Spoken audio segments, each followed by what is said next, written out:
Assalamualaikum warahmatullahi wabarakatuh. Apa kabar teman-teman? Ketemu lagi hari ini bareng Nanang ya. Nah, hari ini kita akan lihat bagaimana implementasi Active Directory ya di dunia nyata ya. Kali ini kita akan membahas tentang perusahaan besar nasional ya, diimplementasikan Active Directory-nya. Nah, tapi sebelum lanjut, buat kamu yang belum subscribe di channel Nanang, klik dulu ya tombol subscribe yang ada di bawah video ini. Nah, pada pertemuan sebelumnya kita sudah membahas bagaimana implementasi Active Directory di perusahaan skala kecil dan menengah ya. Nah, kali ini kita akan lihat bagaimana implementasi Active Directory domain services di perusahaan skala besar. Jadi di sini ada sebuah diagram yang menunjukkan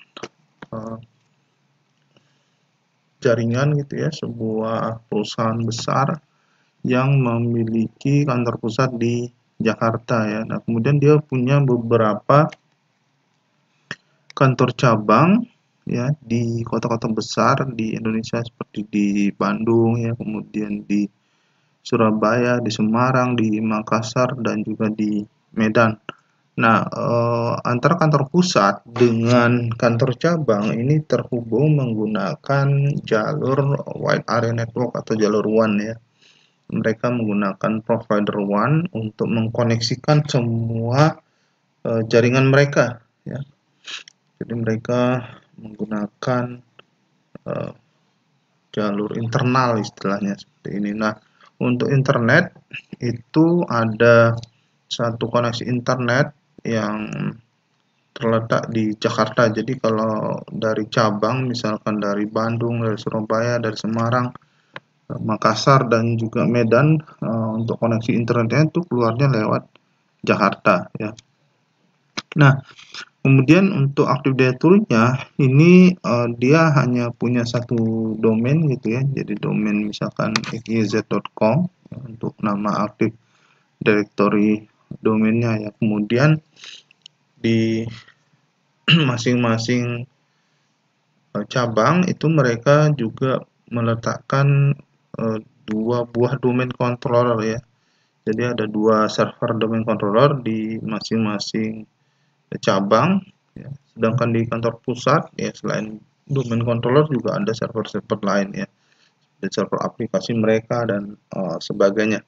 Nah, untuk Active Directory ini ya mereka hanya menggunakan single domain yaitu domain xyz.com, dan di masing-masing lokasi ini dibuat yang namanya site. Jadi site itu mencerminkan lokasi fisik dari Active Directory, dan di masing-masing site itu ya, maksudnya di masing-masing lokasi itu ada beberapa VLAN ya, atau ada beberapa subnet IP yang diasosiasikan dengan site tersebut. Jadi nanti domain-domain controller yang ada di masing-masing lokasi itu dia melakukan autentikasi untuk user-user yang berada di masing-masing lokasi. Jadi dia usernya itu tidak akan nyebrang WAN ya untuk melakukan autentikasi. Jadi misalkan dari Medan, dari Bandung tidak akan lewat jalur WAN untuk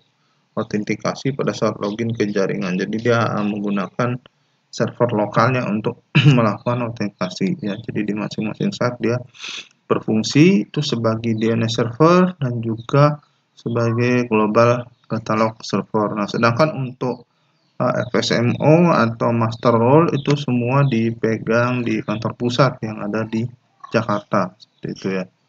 Nah, di masing-masing site itu nanti ditunjuk seorang administrator yang bisa mengelola istilahnya organizational unit untuk kantor cabang yang bersangkutan. Jadi tidak melulu semuanya itu nanti mengandalkan administrator yang berada di kantor pusat atau yang ada di Jakarta. Jadi istilahnya kita akan melakukan delegate control yang untuk seseorang yang bisa mengelola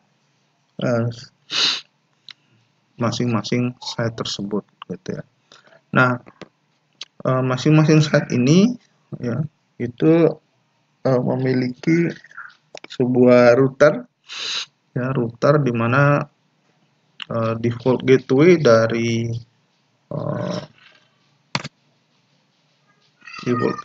site tersebut itu mengarah ke IP router yang bersangkutan. Nah, seperti itu. Jadi sehingga nanti untuk jalur koneksi internet dan keluar itu semua lewat router tersebut dan juga dilarikan ke server Jakarta gitu. Jadi sentralisasi untuk internet, kemudian firewall dan sebagainya yang berhubungan dengan koneksi publik itu berada di site Jakarta. Nah, di masing-masing site itu minimal di sini diletakkan 2 buah domain controller yang untuk mengantisipasi kalau terjadi failure ya, sehingga masih bisa dihandle oleh domain controller yang berada di sebelahnya seperti itu.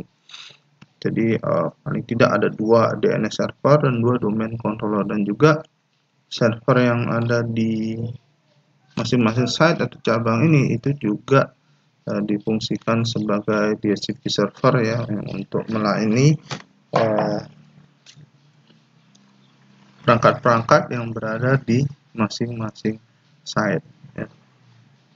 Jadi seperti itu. Jadi untuk semua koneksi sentral itu dikelola oleh Jakarta, dan untuk semua role-nya ini juga berada di Jakarta seperti itu. Nah, jadi inilah kira-kira kalau kita ingin mengimplementasikan Active Directory Domain Services di perusahaan skala besar ya. Jadi memerlukan koneksi wide area network ya, wide area network yang menghubungkan antar berbagai lokasi seperti ini. Oke, kemudian buat kamu yang mau belajar Active Directory Domain Services, ini ada satu buku saya yang saya tulis tahun 2021, dan judulnya ini adalah Praktek Jaringan Komputer ya, Infrastruktur TI Jaringan LAN dengan Active Directory Domain Services di Windows Server ya. Jadi kamu bisa pakai Windows Server berapapun sih sebenarnya, Windows Server 2022, 2019 dan 2016. Kalau 2012 ini sudah akan stop ini, end of life ya sepertinya. Jadi lebih baik kamu menggunakan Windows Server versi terbaru ya. Nah, buku ini bisa kamu dapatkan di Tokopedia ya, linknya ini ada di bawah video ini, kamu bisa cek ya. Oke, mungkin itu dulu pertemuan kita membahas tentang bagaimana implementasi Active Directory di dunia nyata di perusahaan nasional skala besar gitu ya.